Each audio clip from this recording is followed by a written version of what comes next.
दोस्तों, इस पृथ्वी पर विभिन्न प्रकार के जीव जंतुओं की करोड़ों प्रजातियां रहती हैं। इनमें से इंसान ही एक ऐसी प्रजाति है जिसने अपने समाज को धर्म और जातियों के आधार पर बांट रखा है। यदि हम इतिहास की ओर देखें तो समय समय पर विभिन्न धर्मों और जातियों के इंसानों ने अपने अपने राज्य स्थापित किए हैं एवं अन्य व्यक्तियों के ऊपर जातिगत हमले भी किए हैं और उन्हें बुरे उपनामों से भी पुकारा है। ऐसा ही एक उपनाम है जिप्सी। यूरोप में रहने वाले लोग मानव समाज में बेहद ही निचला दर्जा रखते हैं। उसके बावजूद भी ये लोग बड़े ही खुश हैं। इनकी अपनी ही सभ्यता है, अपना ही जीने का ढंग है। इनके समाज में कई अनोखे रीति रिवाज हैं, जिनमें से एक है पैसों के बदले अपने घर की लड़कियों को बेच डालना। जिप्सी समाज के बाबत चर्चा करना इसलिए भी आवश्यक हो जाता है क्योंकि ये समाज भले ही यूरोप में बसा हो, परंतु यह है भारतीय अतीत में लोग भारत से ही जाकर यूरोप में बस गए थे। तो चलिए, इससे पहले आज की चर्चा आगे बढ़े, आप सब्सक्राइब बटन का इस्तेमाल करते हुए चैनल से जरूर जुड़ जाएं।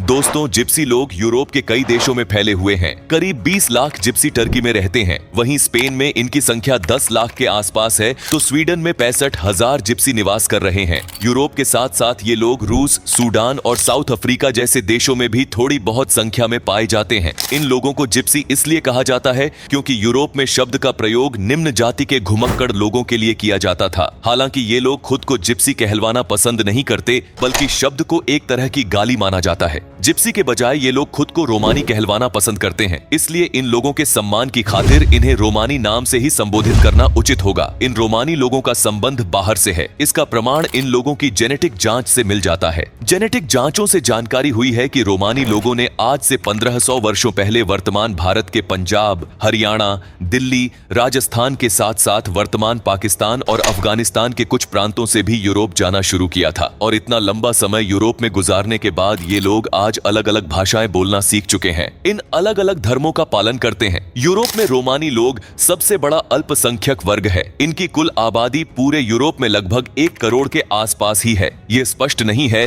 कि आखिर ये लोग भारतीय उपमहाद्वीप से यूरोप क्यों गए थे। इस बारे में कुछ इतिहासकार मानते हैं कि आज से 1500 वर्ष पूर्व भारत बड़ी संख्या में विदेशी हमलों को झेल रहा था। पश्चिम से आने वाले हमलावरों ने इन लोगों को बंदी बनाया और जबरन अपने साथ ले गए। जहां रोमानी पुरुषों को हमेशा के लिए गुलाम नौकर बनाकर रखा गया, वहीं महिलाओं को जबरन वेश्यावृत्ति के काम में धकेल दिया जाता। वहीं एक दूसरी थ्योरी के अनुसार ये रोमानी लोग भारत में पहले से ही जातिगत भेदभाव के शिकार थे। भारत में उच्च वर्ग के इंसान रोमानी के साथ बड़ा ही बुरा व्यवहार करते थे, जिस कारण ये लोग खुद ही पश्चिमी हमलावरों के साथ चले गए। पुरुष रोमानिया को पश्चिमी हमलावरों ने अपनी सेना में भर्ती कर लिया, इसलिए महिलाएं खुद ही सैनिक बने अपने पति या भाई आदि के साथ यूरोप चली गई। वैसे अतीत में रोमानी लोगों के साथ क्या हुआ, यह तो पता नहीं लगाया जा सकता, किंतु वर्तमान में यूरोप में हजारों वर्ष बिताने के बावजूद भी इन्हें कहीं भी सम्मानजनक स्थान नहीं मिला है। इसलिए ऐसा प्रतीत होता है कि शायद अतीत में लोगों को जबरन बंधक बनाकर ही पश्चिमी हमलावर अपने साथ ले गए होंगे। समय समय पर रोमानी लोगों पर यूरोप में भीषण अत्याचार हुए हैं, जैसे कि हिटलर ने अपने समय में करीब 5 लाख रोमानी लोगों का नरसंहार करवा दिया था। फ्रांस में सार्कोजी प्रशासन और इटली में बर्लुस्कोनी प्रशासन के दौरान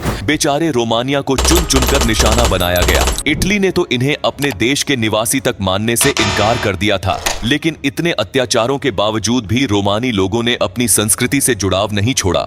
ये लोग नाचने गाने और हर मौके पर खुशियां मनाने वाले लोग हैं। यहाँ तक कि खुशियां मनाते इस मानव जाति ने यूरोप की संस्कृति के विभिन्न रूपों, खासकर संगीत और लोक नृत्य पर गहरी छाप छोड़ी है। मशहूर स्पेनी डांस, जिसे फ्लेमेंको कहा जाता है, रोमानी लोगों के नृत्य प्रभाव की जीती जागती मिसाल है। अब चूंकि ये लोग भारत से अलग होकर यूरोप गए थे, इसलिए कुछ प्राचीन भारतीय ज्ञान भी इन्होंने अभी तक बचाकर रखा है, जैसे कि ज्योतिष शास्त्र। रोमानी लोग ग्रह नक्षत्रों का बारीकी से ज्ञान रखते हैं, जिस वजह से कुछ रोमानी अन्य लोगों का भविष्य आदि बताने का कार्य भी कर रहे हैं। दोस्तों, बुल्गारिया, जो कि दक्षिणी पूर्वी यूरोप का एक देश है, की कुल जनसंख्या का लगभग 5% हिस्सा रोमानी लोगों का है। इस देश में रोमानी लोग बाकी समाज से कटे हुए हैं। ये अलग बस्तियों में रहते हैं और बुल्गारिया के मूल निवासी इन्हें बिल्कुल भी पसंद नहीं करते। बुल्गारिया लोगों का कहना है कि रोमानी उनके देश को आर्थिक नुकसान पहुंचाते हैं। वह बिजली और पानी का बिल नहीं भरते और सरकार उनके टैक्स के पैसों से रोमानिया को फ्री सुविधा देती है। बुल्गारिया लोगों की बेरुखी कई बार इतनी बढ़ जाती है कि वह लोग रोमानिया पर हमला भी बोल देते हैं, जिस वजह से पिछले कुछ दशक के दौरान हजारों रोमानी इस देश को छोड़कर अन्य यूरोपियन देशों में जा बसे हैं। वैसे बुल्गारिया यूरोप के कुछ सबसे गरीब देशों में से एक है, लेकिन यहाँ रह रहे रोमानी लोगों के हालात तो और भी अधिक खराब है। ये लोग झुग्गी झोपड़ियों में रहते हैं एवं सुअर आदि को पालतू रखते हैं। इनके इलाकों में सड़कों की हालत बेहद खराब है और लगभग सभी रोमानी लोग बेहद गरीब हैं। इसीलिए शायद अपनी गरीबी से तंग आकर ही इन लोगों ने एक अजीब सा रिवाज अपना लिया है। ये लोग वर्ष में एक बार दुल्हन बाजार लगाते हैं, जिसमें दुल्हनों को शादी के नाम पर बेचा जाता है। ये देखना और भी अनोखा रहता है कि इस दिन का इंतजार यहाँ की जवान लड़कियां भी बड़ी ही बेसब्री से करते हैं। ये लड़कियां खूब सजती संवरती हैं, बेहतरीन मेकअप करती हैं। असल में जो लड़की जितनी खूबसूरत दिखेगी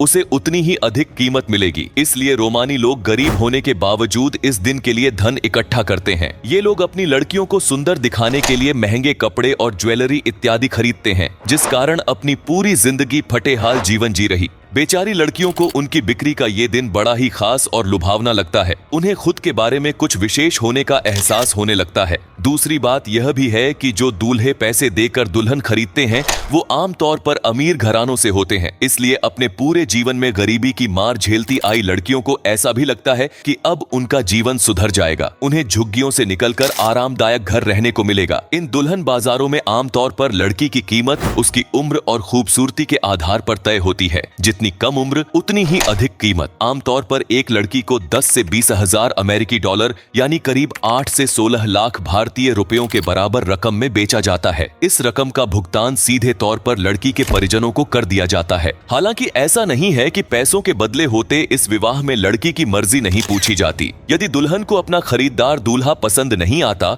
तो सौदा या कहिए विवाह कैंसिल भी हो जाता है। लेकिन ऐसे मौकों पर आमतौर पर लड़की के माता पिता दूल्हे से और अधिक पैसों की मांग करते हैं और अधिक पैसा मिलने पर किसी न किसी तरह से वह लड़की को मना ही लेते हैं। उदाहरण के लिए यदि किसी दुल्हन की कीमत 20,000 डॉलर रखी जाती है और कोई खूबसूरत और नौजवान दूल्हा यह कीमत चुकाने को आगे आता है तो शादी तुरंत कर दी जाती है। परंतु यदि कोई बड़ी उम्र का बदसूरत बूढ़ा उस लड़की से शादी करना चाहे तो उसके लिए सौदा 20,000 डॉलर में मंजूर नहीं होता। किसी खूबसूरत दुल्हन की कीमत बदसूरत दूल्हा चुकाए तो कई बार यह कीमत 50,000 डॉलर यानी 40 लाख भारतीय रुपए से भी अधिक की हो जाती है। इन दुल्हन बाजारों में लड़कियों की शादी काफी कम उम्र में ही कर दी जाती है। अनेकों बार लड़कियां नाबालिग यहाँ तक कि 13 या 14 सालों की ही होती है। विडंबना यह है कि पैसों के बदले अपनी लड़की को किसी भी राह चलते इंसान के हवाले कर देने वाले रोमानी लोग बचपन में अपनी लड़कियों पर इतनी सख्ती रखते हैं कि वह लड़कियों को स्कूल में भी भेजना पसंद नहीं करते, क्योंकि उन्हें डर होता है कि उनकी लड़की कहीं किसी लड़के के प्यार के चक्कर में न पड़ जाए, जिससे आगे चलकर वह उस लड़की को बेच नहीं पाएंगे। इन रोमानी लड़कियों को बेचे जाने से पहले किसी भी अन्य लड़कों से बातचीत और दोस्ती रखने की सख्त मनाही होती है, क्योंकि लड़की की कीमत तय होने के समय उसके कुंवारेपन का भी विशेष ख्याल रखा जाता है। हालांकि ऐसा नहीं है कि सभी रोमानी लोग इस तरह की अनोखी परंपरा को अपनाए हुए हैं। यह परंपरा केवल बुल्गारिया में रहने वाले रोमानी समुदाय में ही देखी जा सकती है और इस रोमानी समुदाय को कलाई ही रोमानी कहा जाता है। माना जाता है कि रोमानी लोग वर्तमान अफगानिस्तान और मिस्र के हिस्सों से यूरोप की ओर गए थे। दोस्तों, दुनिया भर में अलग और अजीब परंपराएं विद्यमान हैं। इस वीडियो में दिखाई गई रोमानी लोगों की अनोखी परंपरा शायद आपको काफी बुरी लगी हो, लेकिन इस तरह की परंपराएं बेहद मजबूरी के हालातों में ही विकसित होती हैं। ये परंपराएं दर्शाती हैं कि रोमानिया का न सिर्फ वर्तमान में बल्कि अतीत में भी बेहद ही अधिक शोषण हुआ है। शायद अतीत से ही इन लोगों को कभी इंसान समझा ही नहीं गया, बल्कि भेड़ बकरियों की भांति खरीदा और बेचा जाता रहा है। इनका दमन इतने लंबे समय तक चलता आया है कि उस दमन को ही आज इन्होंने अपनी परंपरा मान लिया है। किंतु फिर भी हर इंसान सम्मान प्राप्ति का अधिकारी है। हमें रोमानी लोगों की संवेदना और मजबूरियों को समझते हुए इन लोगों को भी तिरस्कार से नहीं बल्कि सम्मान के नजरिए से ही देखना चाहिए। इस वीडियो में दी गई जानकारी से यदि आपको कुछ नया जानने को मिला हो तो वीडियो को लाइक जरूर कर देना एवं इस चैनल से अवश्य जुड़े रहें और उसके लिए आपको मात्र सब्सक्राइब बटन दबाना होगा। अंत तक पूरा वीडियो देखने के लिए आपका बहुत बहुत धन्यवाद।